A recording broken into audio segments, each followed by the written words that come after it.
গোপালগঞ্জে এনসিপির ওপর হামলার ঘটনায় ৩ সদস্যের তদন্ত কমিটি গঠনের কথা জানিয়েছেন প্রধান উপদেষ্টার প্রেস সচিব শফিকুল আলম। তাদের ১৪ দিনের মধ্যে প্রতিবেদন দিতে হবে। এছাড়া নির্বাচনের তফসিল ঘোষণার আগ পর্যন্ত ১৮ বছর বয়স হলে ভোটদানের সুযোগ পাবে বলে জানিয়েছেন সিনিয়র সহকারী প্রেস সচিব ফয়েজ আহমেদ।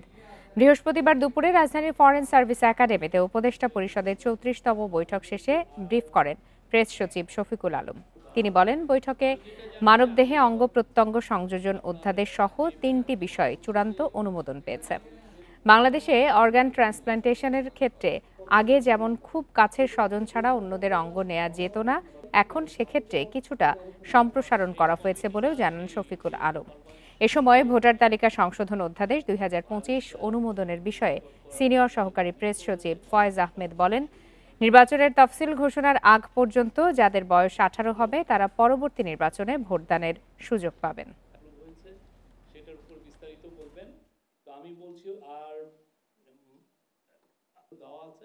আমি যেটা জানি যে আগে যেমন আপনার বর্তমানে হচ্ছে যে গোপালগঞ্জ নিয়ে আজকে বিস্তারিত ক্যাবিনেটে বিস্তারিত আলোচনা হয় এবং ক্যাবিনেটের আলোচনার পরে আপনারা অলরেডি জেনেছেন যে একটা প্রোব কমিটি করা হয়েছে। মিনিস্ট্রি থেকে 2জন অ্যাডিশনাল সেক্রেটারি থাকবেন।